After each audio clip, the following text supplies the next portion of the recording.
Hello friends, DElEd topper YouTube channel पर आपका स्वागत है।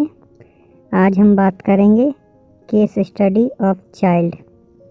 इससे पहले यदि आपने हमारा चैनल सब्सक्राइब नहीं किया है तो सब्सक्राइब कर लें, जिससे आपको और अधिक स्टडी मटेरियल मिल सके। तो चलिए शुरुआत करते हैं केस स्टडी की। इस वीडियो में हम बात करेंगे कि केस स्टडी का निर्माण कैसे करें, केस स्टडी के लिए सही बच्चे का सिलेक्शन कैसे करें, केस स्टडी का फॉर्मेट क्या होगा। इस वीडियो में आप इंटर्नशिप के दौरान केस स्टडी का निर्माण करना सीख जाएंगे। तो हम देखते हैं केस स्टडी का फॉर्मेट।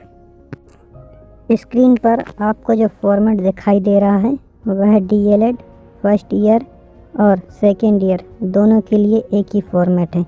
इस फॉर्मेट पर आपको बच्चे की बेसिक डिटेल्स फिल करनी होगी, जिस बच्चे की आप केस स्टडी बना रहे हैं।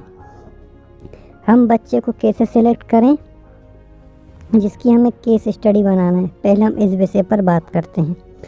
हमें उस बच्चे का सिलेक्शन करना है जो कक्षा में इंटर्नशिप के दौरान मिली है, जैसे 8वीं या 7वीं, फर्स्ट ईयर में, तीसरी, चौथी, जो भी कक्षा आपको अलॉट हुई है उस कक्षा में उस बच्चे का सिलेक्ट करना है जो सबसे वीक और सबसे कमज़ोर बच्चा है, जो भिन्न बच्चों की भांति सबसे अलग है। उस बच्चे को हमें नॉर्मल बच्चों की कैटेगरी में लाने के लिए उसकी केस स्टडी बनाना है, जिससे वह बच्चा सामान्य बच्चों की श्रेणी में आ सके। इस तरह हमारा इंटर्नशिप में केस स्टडी का उद्देश्य पूर्ण होता है। उस बच्चे को हमें इंटर्नशिप के दौरान प्रयासरत रहकर उस बच्चे की मदद करना है एवं उसके माता पिता से संपर्क करना है और उसकी पूरी डिटेल हमें इस फॉर्म में फिल करनी है। यह फॉर्म केस स्टडी का फॉर्म है जो आप वीडियो के डिस्क्रिप्शन बॉक्स से उसका पीडीएफ डाउनलोड कर सकते हैं। मैंने इसका पीडीएफ लिंक डिस्क्रिप्शन बॉक्स में दे दी है, तो आप वहां से डाउनलोड कर सकते हैं। तो चलिए हम शुरुआत करते हैं पहले बिंदु से लेकर आखिरी बिंदु तक प्रत्येक फॉर्म कैसे फिल करें। पहला पॉइंट है name of the teacher trainee. छात्र अध्यापक अपना नाम यहाँ पर फिल कर देंगे। Second point name and address of the diet. जिस डाइट से आप हैं उस डाइट का नाम यहाँ पर फिल करेंगे। तीसरे नंबर में name and address of the school. जो स्कूल इंटर्नशिप आपको मिला है उसका नाम आप यहाँ पर लिखेंगे, उस ग्राम का या उस शहर का जो आपको मिला है। फिर आती है डेफिनेशन डाटा। अब आपको यहाँ पर उस बच्चे की डाटा फिल करना है जिसके ऊपर आप केस स्टडी बना रहे हैं। First point name of the student, उस बच्चे का नाम लिखेंगे। सेकंड डेट ऑफ बर्थ, उस बच्चे की डेट ऑफ बर्थ फिल करेंगे। थर्ड पॉइंट मेल और फीमेल, वो बच्चा कौन सी कैटेगरी में आता है वह लिखेंगे। Fourth number natural guidance name, यहाँ पर आपको उसके फादर मदर या जो भी उसका पालन पोषण कर रहा है उसका नाम लिखना है। फिफ्थ पॉइंट है क्लास इन विच स्टडीज़, तो वह बच्चा कौन सी कक्षा में पढ़ रहा है उस कक्षा का नाम लिखना है। सिक्स्थ पॉइंट पोस्टल एड्रेस, उसका आपको एड्रेस और पिन कोड यहाँ पर लिखना है। Seventh number monthly income of the parents, उसके परिवार की मंथली इनकम आपको यहाँ पर लिखना है। 8वें नंबर में profession and educational qualification of father, उस बच्चे के पिता की आपको एजुकेशनल क्वालिफिकेशन लिखना है। 9वें नंबर में profession and educational qualification of mother, उस बच्चे की माता का एजुकेशन क्वालिफिकेशन और प्रोफेशन यहाँ पर लिखना है।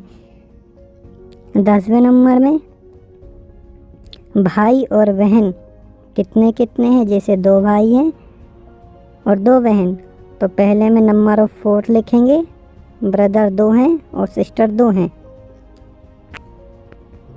11वें नंबर में आपको उस बच्चे की पोजीशन लिखना है जो भाई बहनों में कौन से नंबर पर है। बी पार्ट को आप छोड़ सकते हैं। मैंने आपको आपकी सहायता के लिए इंग्लिश के ऊपर हिंदी फॉर्मेट भी लिख दिया है, जिसको आपको समझने में आसानी मिले। 3rd पॉइंट है probable reason of the problem of the child. Hindi में कक्षा में बच्चे की क्या क्या समस्याएं हैं। 4th number point what are the strength with the child. बच्चे की समस्याओं के कारण। 5वां detail of intervention carried out with the child.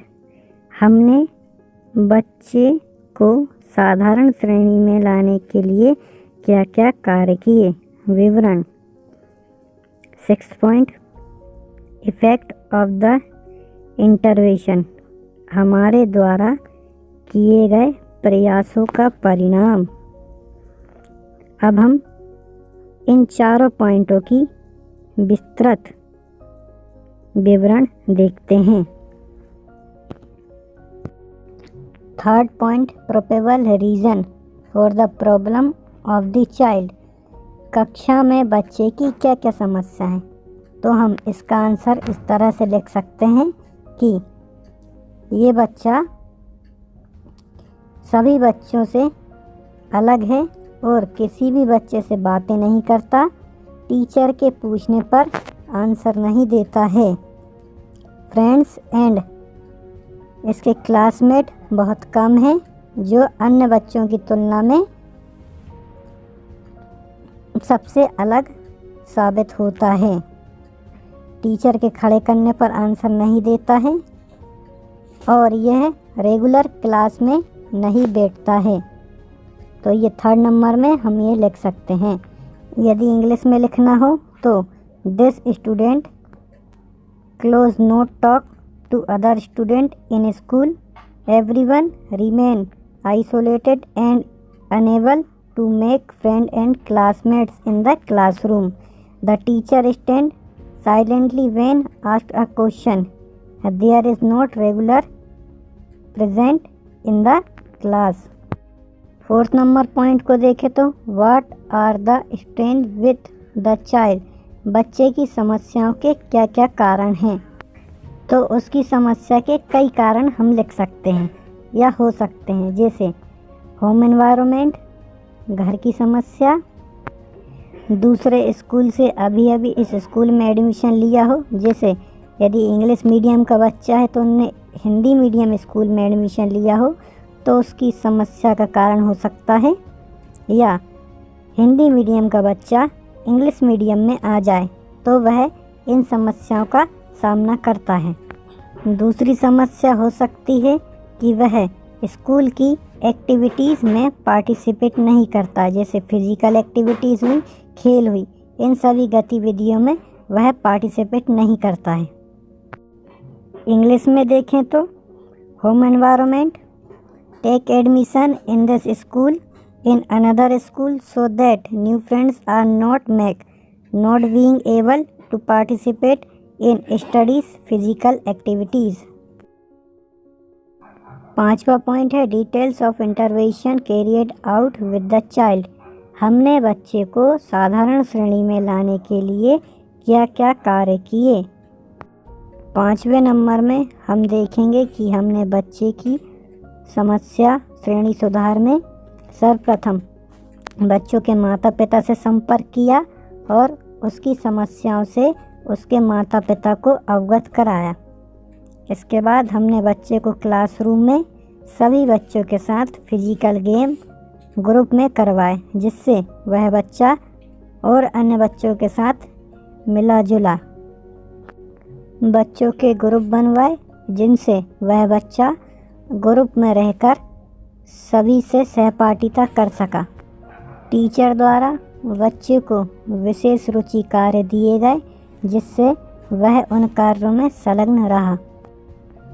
English में इसका आंसर देखें तो the student were all the student in the class that he talk with physical games in the group so that they started talking interest in the group. The problem was resolved by calculating the student parents. 6 number point, effects of the intervention. हमारे द्वारा किए गए प्रयास का क्या परिणाम रहा। इसके आंसर में हम देखेंगे कि हमारे द्वारा किए गए प्रयास का परिणाम यह रहा कि वह बच्चा सभी बच्चों के साथ दोस्ती कर सका, क्लास में टीचर द्वारा किए गए प्रश्नों का आंसर देता है और पार्टिसिपेट करता है सभी एक्टिविटीज़ में, अपने बारे में खुलकर बताता है। सभी बच्चों की तरह वह भी अब एक साधारण बच्चे की भांति व्यवहार करता है। इंग्लिश में देखें तो in the classroom the student become friends with whom he can easily understand the syllabus by communicating in the classroom, participate in all activities.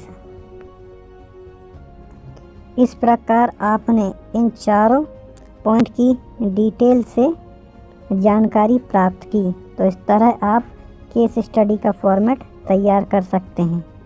Last में आप देखेंगे कि सबसे नीचे लिखा है counter signature by the head master with office seal. तो यहाँ पर आपको केस स्टडी कंप्लीट होने के बाद उस स्कूल के हेडमास्टर से साइन और सील करवा लेना है। फिर सेकंड में लिखा है सिग्नेचर ऑफ मेंटर। आपका जो भी मेंटर होगा अवलोकन करता, उसके आप यहाँ पर साइन करवा लेंगे। फिर लास्ट में लिखा है signature of the teacher trainee. Internship trainee मतलब छात्र अध्यापक या अध्यापिका अपने यहाँ पर सिग्नेचर कर लेगी या कर लेगा। इस तरह आपकी केस स्टडी तैयार होती है। इसकी आप एक कॉपी और करवा के रख लीजिए जो आपको बाद में काम आएगी। इस तरह case study of a child complete होती है। अब प्रश्न उठता है कि केस स्टडी कंप्लीट तो हो गई, अब क्या करें। तो केस स्टडी कंप्लीट होने के बाद आपको संभाल कर रख लेना है। जब भी आपकी फाइनल टीचिंग होगी तो इंटर्नशिप फाइल में इसे लगाकर अपने इंटर्नशिप डाइट जहाँ पर आपकी फाइनल टीचिंग होगी और फाइल सबमिट होगी तो उस फाइल में लगाकर आप केस स्टडी सबमिट कर दीजिए। उम्मीद है आपको वीडियो पसंद आई होगी और आपने केस स्टडी के बारे में संपूर्ण जानकारी हासिल कर ली होगी। यदि आपका कोई प्रश्न है तो आप कमेंट बॉक्स में